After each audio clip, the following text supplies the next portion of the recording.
नमो भगवते वासुदेवाय नमः। उत्पन्ना एकादशी मार्गशीर्ष माह के कृष्ण पक्ष की एकादशी को मनाई जाती है और यह सभी एकादशियों में पहली एकादशी मानी जाती है।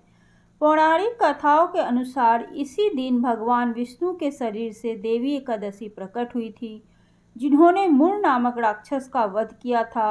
और इस दिन व्रत रखने से सभी पापों का नाश होता है और व्यक्ति को मोक्ष की प्राप्ति होती है। और एकादशी व्रत की शुरुआत के लिए इसे बहुत ही शुभ तिथि माना गया है। सुत जी कहने लगे, हे ऋषियों, इस व्रत का वृत्तांत और उत्पत्ति प्राचीन काल में भगवान श्री कृष्ण ने अपने परम भक्त युधिष्ठिर से कही थी, वही मैं तुमसे कहता हूँ। एक समय युधिष्ठिर ने भगवान श्री कृष्ण से पूछा था कि एकादशी व्रत किस विधि से किया जाता है और उसका क्या फल प्राप्त होता है। उपवास के दिन जो क्रिया की जाती है, आप कृपा करके मुझसे कहिए।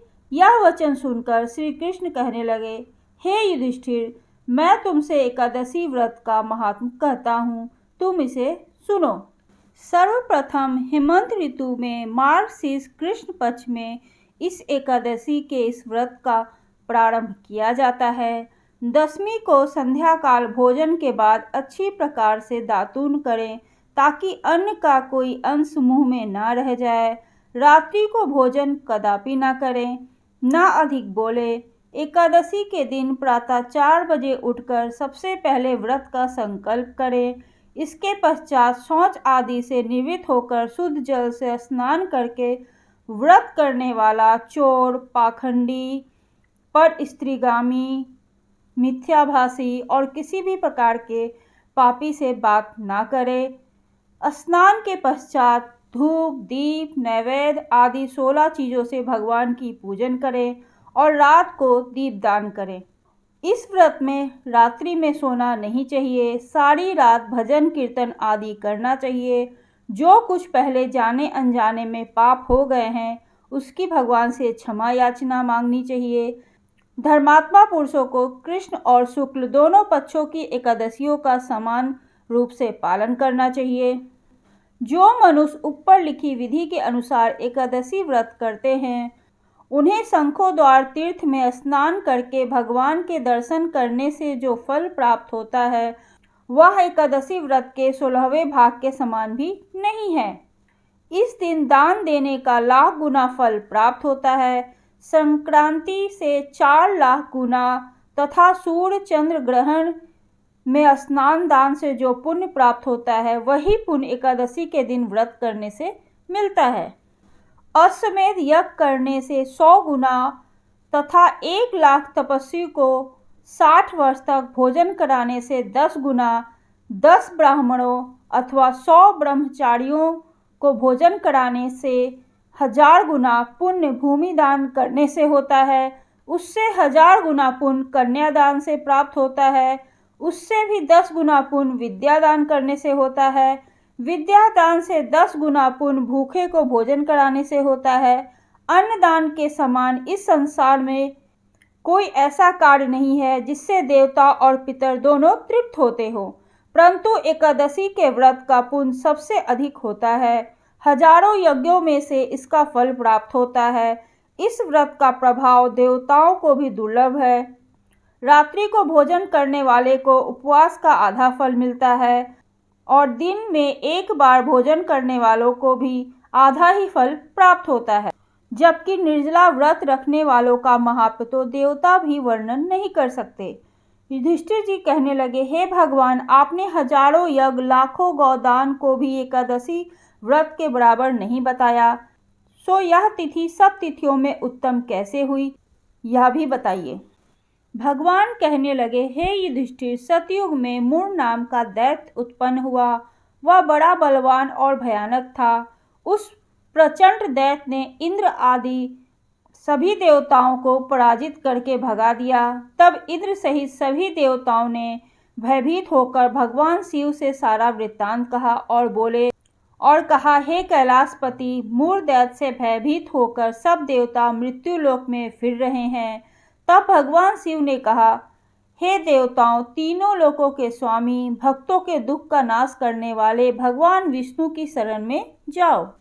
वे ही तुम्हारे दुखों को दूर कर सकते हैं। शिव जी के ऐसे वचन सुनकर सभी देवता क्षीर सागर में पहुंच गए। वहां भगवान को शयन करते देख हाथ जोड़कर उनकी स्तुति करने लगे। हे प्रभु, आपको बारंबार नमस्कार है। देवताओं की रक्षा करने वाले मधुसूदन, आपको नमस्कार है। आप हमारी रक्षा करें। दैत्यों से भयभीत होकर हम सब आपकी शरण में आए हैं। आप इस संसार के कर्ता, माता पिता, उत्पत्ति और पालन करता और संहार करने वाले हैं। सबको शांति प्रदान करने वाले हैं। आकाश और पाताल भी आप ही हैं। सबके पितामह ब्रह्मा, सूर्य, चंद्र, अग्नि, होम, आहुति, तंत्र, मंत्र, जप, यज्ञ, कर्म कर्ता और भोक्ता भी आप ही हैं। आप सर्वव्यापी हैं। आपके सिवा तीनों लोकों में चर अचर कुछ भी नहीं है। हे भगवान, दैत्यों ने हमको जीतकर स्वर्ग से भ्रष्ट कर दिया है और हम सब देवता इधर उधर भागे भागे फिर रहे हैं। आप उन दैत्यों से हम सबकी रक्षा करें। इंद्र के ऐसे वचन सुनकर भगवान विष्णु कहने लगे कि हे इंद्र, ऐसा मायावी दैत्य कौन है जिसने सब देवताओं को जीत लिया है? उसका नाम क्या है?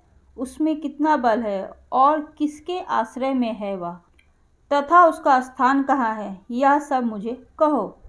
भगवान के ऐसे वचन सुनकर इंद्र बोले, हे भगवान, प्राचीन समय में एक नारीजंग नामक राक्षस था। उसके महापराक्रमी और लोक विख्यात मूर नाम का एक पुत्र हुआ।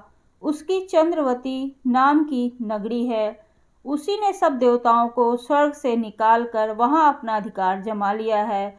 उसने इंद्र, अग्नि, वरुण, यम, वायु, चंद्रमा आदि सबके स्थान पर अधिकार कर लिया है।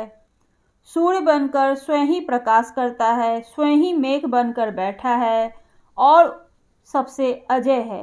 हे असुर निकंदन, उस दुष्ट को मारकर देवताओं को अजय बनाइए। यह वचन सुनकर भगवान ने कहा, हे देवताओं, मैं शीघ्र ही उसका संहार करूंगा। तुम चंद्रवती नगरी जाओ।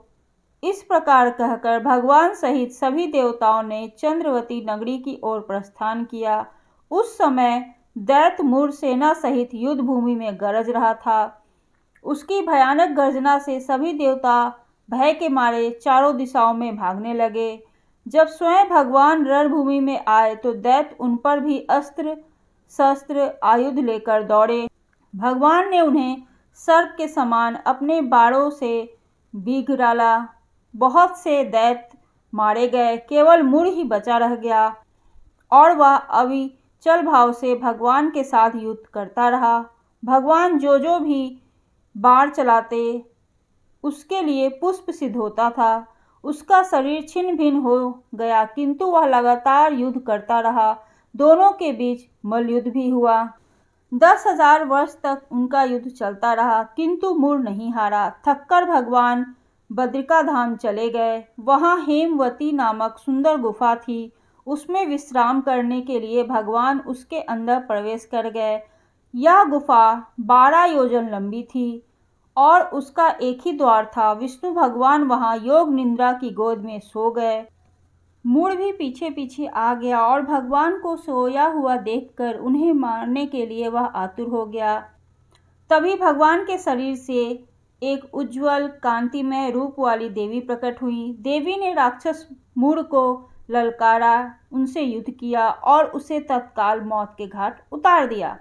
श्री हरि जब योग निद्रा की गोद से उठे तो सब बातों को जानकर उस देवी से कहा कि आपका जन्म एकादशी के दिन हुआ है, अतः आप उत्पन्ना एकादशी के नाम से पूजित होंगी। आपके भक्त वही होंगे जो मेरे भक्त हैं। तो यह थी उत्पन्ना एकादशी की व्रत कथा। आपको यह कथा कैसी लगी प्लीज़ मुझे कमेंट करके ज़रूर बताइए और ऐसी ही धार्मिक और रोचक कहानियों को सुनने के लिए प्लीज़ आप मेरे चैनल को लाइक कीजिए, सब्सक्राइब कीजिए। ओम नमो भगवते वासुदेवाय नमः।